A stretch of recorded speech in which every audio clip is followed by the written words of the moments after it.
Hello, everyone. Today, yesterday I touched a little bit about worthiness, right? Towards the end of the video, you start hearing me speaking on being worthy and being chosen by God. So, when you're on your journey with Christ, getting to know Jesus, you go through a phase of asking yourself, why me? So, let's talk about it. Okay, so why you? Why are you important to God? Why do you have a purpose? What makes you special, right? That's what everybody wants to know. When you hear the words chosen throughout life, even when you, as a kid, and you on the playground, you want to be chosen. You don't want to be the last one picked because you're the last one. It's something about being chosen that makes you feel special, that makes you feel like um, that person knows something about you or sees something in you that is great enough to be identified. So when you're chosen by God, it's on another level. In your mindset, it's like, okay, so what did I do to deserve to be chosen? On the playground, it's easy. You run fast, or you can move quickly. You flexible. You have a good strategy. Like, they see you play on the playground, they know what you can bring to the table. But when you're chosen by God and you know the amount of power that He holds, right? He can do anything, all things. So what would He need you for, right? Why me? That's always the question, you know. And when you're if you've ever been in an accident or you've ever been in a situation, you and one other person, you leave that situation unscathed, but the other person may have been injured or inflicted by the situation, impacted by the situation.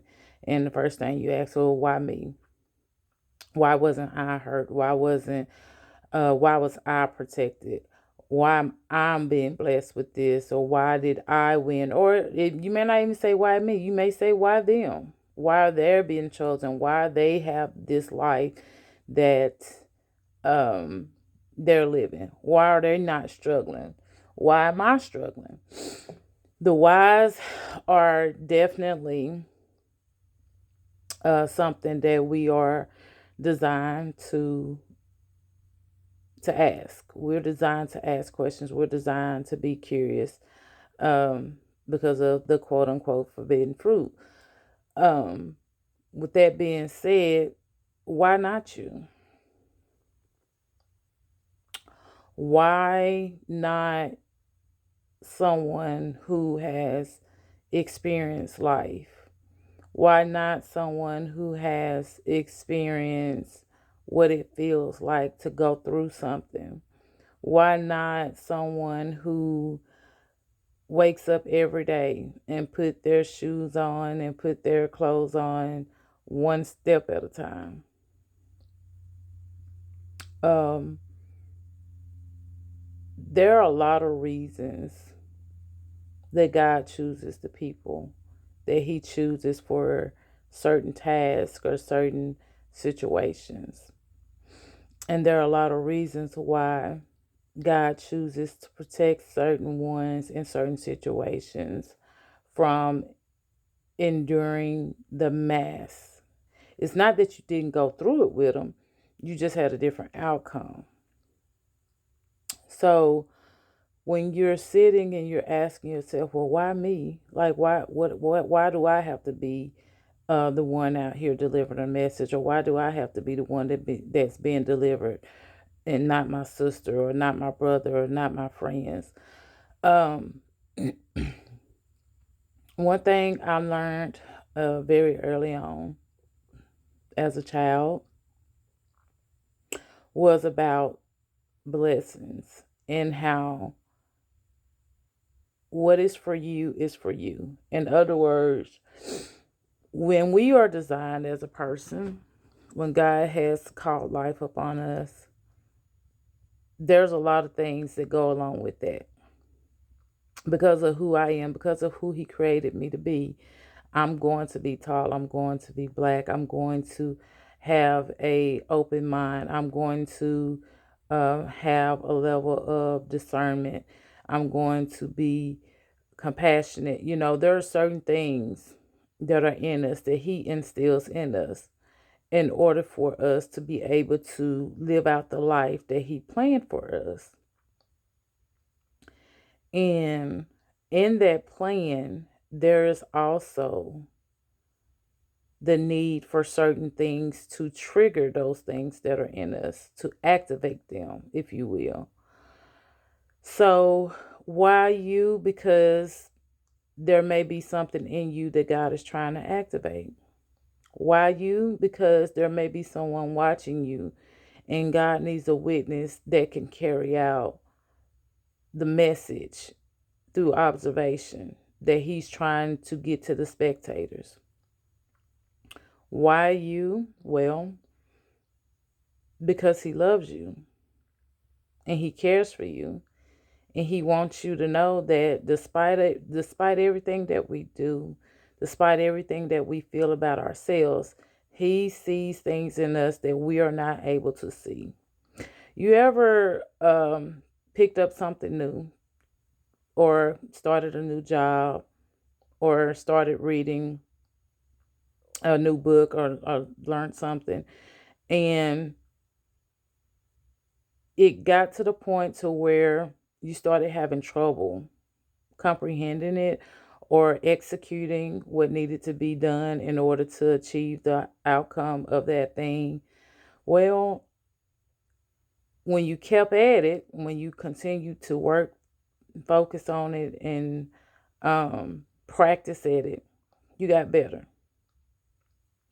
And now it's like you can do it with your eyes closed because you've done it for so long, or you've executed, or you figured out that technique, or you figured out what works for you in order for you to execute that task. Sometimes when we're faced with following God, it seems almost impossible. And that's not on God. That's on the world. That's the pressure that the world has placed on us because we put so much emphasis on doing what's right. We put so much emphasis on trying to figure out how to be good, how to be great, how to obey. And in the midst of attempting to obey, we don't just want to, our ultimate goal is to obey God, but there's also obeying the law of the land. And there's so many different laws and unspoken rules and unspoken expectations to the pressure of being able to be worthy enough to be called upon, but seems almost impossible. And that is why it's important for you to get to know God for yourself, because the world will put expectations on you that God never spoke to you. The world will put the pressure on you to be something, be not necessarily beyond what God has made you to be, but outside of the plan that God has for you. They see your talent and they want to use it for A, B, C, and D, but God created your talent for you to use for 1, 2, and 3. So it's not that you're you're not supposed to have that talent or that gift or that blessing or that miracle or that purpose. Is that if people like what they see, they're going to want you to use it for them. It's kind of like, okay, doing hair. Um, any of my friends know I have never been a fan of doing hair. I don't even like doing my own hair. Most of the time, I don't do my hair. I get my hair done by um my family member or something, or a friend. Um, but I did it. I learned how to do it because I had a daughter. She had hair. Like I could tell even when they was doing ultrasounds, her hair would flow. And I was like, wow, I'm gonna have to figure out how to do hair. I grew up with the slick back ponytail, and I was ready to go. But she had a lot of hair. And so I took it upon myself to learn how to braid and do certain, styles and things so that I would be able to maintain her hair. Now, God blessed me with three daughters. So it's one of those things where it's like, okay, not only do I have to know how to do hair in order to keep from spending so much money on getting their hair done, there are certain styles that I would do, and there are certain styles I would send them to a beautician or a stylist to get done. Um, and when they didn't go to the stylist, I would maintain their hair with other styles. And then I got decent enough to where they can go to school and get compliments on their hair and how cute their hair was. But and then I would have friends like, "Hey, can you do my hair? Oh, you did this, can you do my hair?" I don't like doing hair. And so it was one of those things. I learned this talent. I taught myself how to do this talent in order to fulfill the purpose of making sure that my kids were well groomed. However, when my friends and family members see me having that talent and having the capabilities, they saw it as an opportunity for me to help them look good. Um, but for me, I just never liked doing it. So I would only do hair for those who needed it done. So it was more of a labor of love.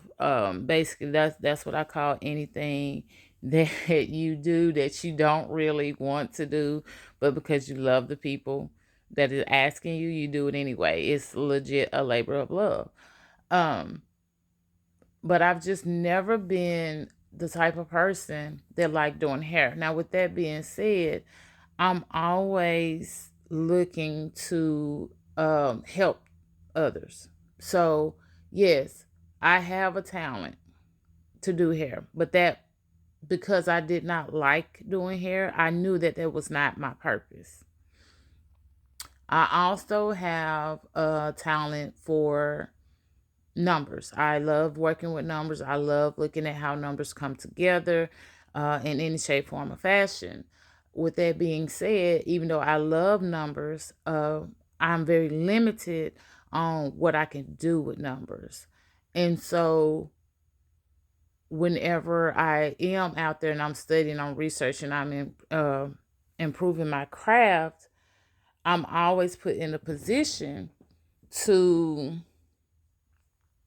demonstrate my talents, right? Like, for example, I use numbers at my job every day. So I'm constantly demonstrating how good I got, or, the level of education that I have is steadily increasing.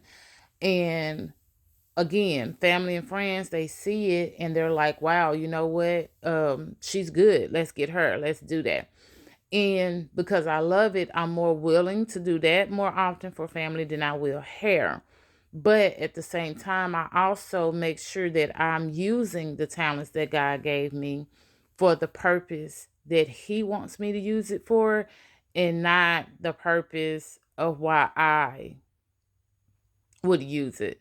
Because, like I said, when you get to that point of why me, what is the purpose of me doing this? Why am I being chosen to help others? Why am I being chosen to do hair? Why am I being chosen to, be an athlete or whatever the case may be for you? It's part of your journey, it's part of your talent, and it's part of God's bigger plan. We may not always be able to see the big plan that God has, okay? And what I mean by that is me being able to do hair, do my daughter's hair. Um, I'm also able to, when the time comes and someone comes to me and they're saying, they can't do their hair for whatever reason, they're sick or they've been in an accident, an incident, and they just really need their hair out their way. I'm able to help them by using the talent that I have to get them some relief from even if it's just getting their hair out their face. Um, me being able to do numbers. Someone may be going struggling financially and they're trying to figure out, how do I get this to work? Like, where am I going to pull the money from? Is there places in my life that I need to financially cut back on? How do I save up for this? How do I make it to this next point? I'm able to look at those things for them and say, you know what, you can do A, B, C, or D, and give them that relief. So in the process of learning those things, I didn't realize that's what my talent was going to be used for. So, in other words, God may call you to learn something, to do something, may bless you with something. And at the moment that you're being blessed, called to do it, you may not be able to see the reason or the purpose behind it right away. It may come years later, it may come days later, hours later, decades later. But just trust that He is allowing you, or He's chosen you, because it is meaningful to Him. You're not a throwaway, okay?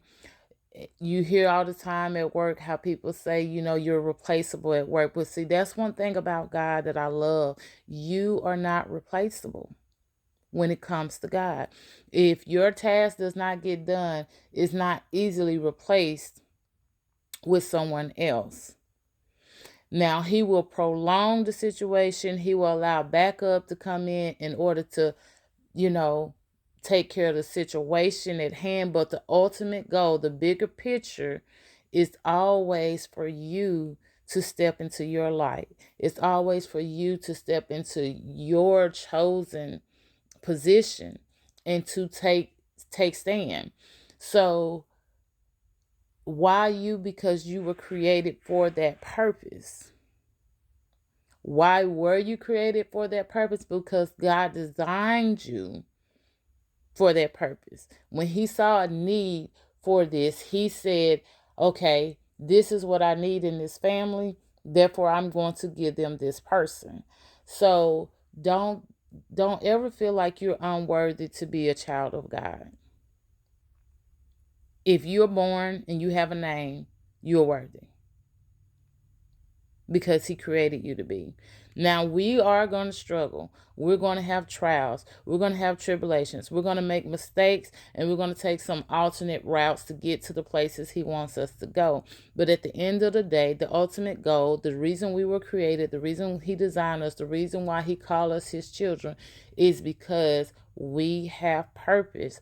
There is a calling on our life, and everybody calling is not the same. And when I speak calling, I know it is commonly related to preaching or ministering, but there are so many other ways that God can use us to reach people and to bless this world and to heal this world. So your talent may not be speaking. Your talent may be baking. Your talent may be singing. Your talent may be drawing. Your talent may be writing. Your talent may be reading. But whatever He's called you to do, it is in you to do it, and He chose you to do it because it was designed for you to be able to reach specific people, a specific group, or just to reach yourself, to be an example. Sometimes you just an example.